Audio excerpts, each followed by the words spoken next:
turning the clock, wanting to get, they did it in a pretty quick fashion. Got to say, when you compared it to other NCAA refs, when it comes to the clock, sometimes they take a little while. Good job by this refereeing crew here.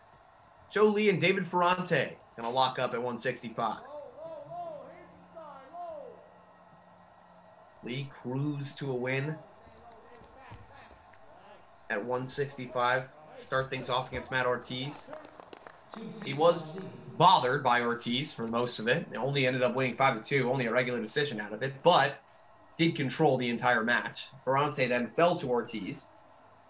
And so Lee, the heavy favorite in this one, and he's got significant control of Ferrante here with the 2-0 advantage after the takedown. Yeah, in just a sea of top 10 and top 5 wrestlers, there's a possible injury for Ferrante.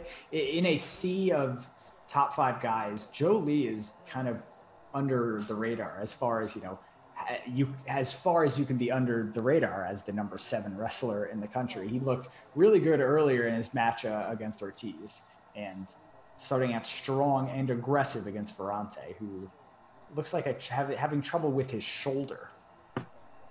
Ferrante, another one of those first years. Northwestern is wrestling 3 true first years out of the 10 matches in this duel against Penn State. Really remarkable stuff. And Ferrante so far this season has not been able to earn himself a win against some really tough Big Ten competition at 165. He's 0-3 right now. And maybe got poked in the eye there. They were cleaning something out of his eye, it looks like. Anyways, trying to avoid an 0-4 start to his collegiate career, but right now Joe Lee had the early takedown and is in charge. And talk about the young guys for Northwestern. How about the young guys that don't seem so young for Penn State? Joe Lee came into the year with a lot of matches under his belt. He's only a redshirt first year, though. Absolutely. That's the thing for Penn State. Even their younger guys have so much more experience than Northwestern's. It's still a young Penn State team, and now Lee has control of Ferrante, turning him over, has him perpendicular, really close to near fall points at the least, has that arm locked in tight. Ferrante doing a good job of staying out of it for now. And that is one of the more... He was close, yeah. That is one of the more uncomfortable holds with Ferrante's left wrist. But Ferrante able to squirm around out of it and looked like he was in potential reversal position. Still, though, Lee kept control of that leg all the way through. Great job by you've got it. You've got it exactly right, Noah. Lee's just heads up defense to kind of stick his arm out and grab that leg of Ferrante. A veteran move from Lee. Wow, so they give the escape to Ferrante. They don't give the escape to Ferrante. There's a stall call on Lee. I know that. The fist went up. Not sure why they reset it though. Well, either way, potentially dangerous. Yeah. Oh, there it is. It's tough when we can't hear whistles on our end. So we have opposite problems, us and the viewers, Jack. They're hearing too many whistles. We're not hearing enough, potentially. Well, all 3 parties, me, you, and the listeners, are getting treated to some wonderful wrestling. And whether there's too much sound or not enough sound, that's what matters. No complaining on my end. As there, Ferrante going for another reversal, turns him around very nicely. Great job by David Ferrante. Fantastic by Ferrante, but how about Lee putting up his hips and just kind of pushing Ferrante up? He's a big dude. Out of the bridge. Right out of the bridge, got the 2. Oh. So the 2 points were called for the reversal for Lee. Then the referee put one finger up, potentially a stalling call. No, the locked hands call. Locked hands. Makes much more sense. So Lee gets another point to add on. So he's got the stalling warning, but he did get the call after the interlocked hand. So 5-2. Joe Lee the lead. And that'll do it once again. Period. Yeah, Lee finishing on top is once again going to be such a huge thing for these Penn State wrestlers, keeping the Northwestern opponents really on their bellies, getting them low in energy. And Lee and the rest of this Nittany Lion squad really up on their conditioning, despite not having wrestled a match before today. Joe Lee, one of 3 Penn State Nittany Lions out of Evansville, Indiana, which seems like an intriguing coincidence until you realize that they're all brothers. and then it becomes less intriguing, but still sort of intriguing. Of course, that's hey, Nick if you can have three brothers wrestling for a Penn State wrestling team, three brothers in the NCAA is impressive, but for a team as good as Penn State wrestling, they've got to have some pretty fantastic genetics there in Evansville. Nice escape from Ferrante, who's putting up a good fight so far. So we already saw Nick Lee win earlier today at 141. Again, Ferrante did a great job right there and turned what looked initially like a potential Joe Lee takedown into a takedown of his own. And David Ferrante has tied this one up at 5. The riding time is controlled by Joe Lee right now. But Ferrante is in a decent position here in the middle of the second period. He's got good control of Joe Lee's upper body right now. I love how aggressive David Ferrante is, and the conditioning is really surprised me. Even as a true first year, David Ferrante has really held up to match the speed and power of Joe Lee. And now look at what he's able to do on top. Very, very impressive.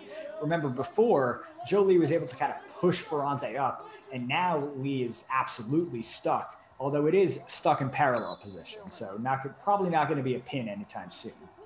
Stalemate called, which is not ideal for David Ferrante, as he's going to have to reset now, trying to eat into that riding time as much as possible. If he could get it under a minute before the third period, that would be massive. But Joe Lee, well, early start right there. So just a warning here for Lee, but Lee is getting told on the sideline, it's time to get up right now. Right, and he already had the stall warning as well. Lee in some trouble from the officials potentially. And look at Ferrante doing a great job of locking those arms around the torso again, and he's got upper body control again, although now Lee has a much broader base. He's built that base. Ferrante going for the wrist control.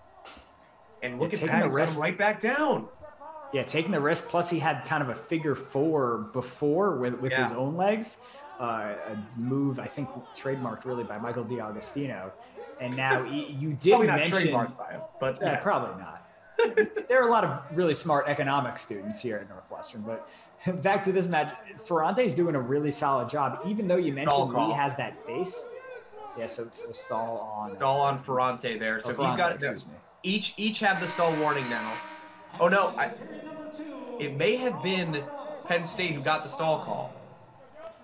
We didn't see a point go up. No, it is. So it is going to be on Penn State. The 1 point was given. So Ferrante rides out the end of the second period on top, and Ferrante gets the point from the stall. So now Joe Lee has lost his riding time point. David Ferrante has picked up a stall point, and we are in upset territory, folks. Number 7, Joe Lee, is in trouble. 6-5 Ferrante. Lee has 44 seconds of riding time. They're starting straight up, though. And they're going to check out something with Ferrante, I think maybe something in his eye. So, interesting decision. Oh, the little bit of blood on his forehead. Just had to wash that off. Maybe get a little Band-Aid on there.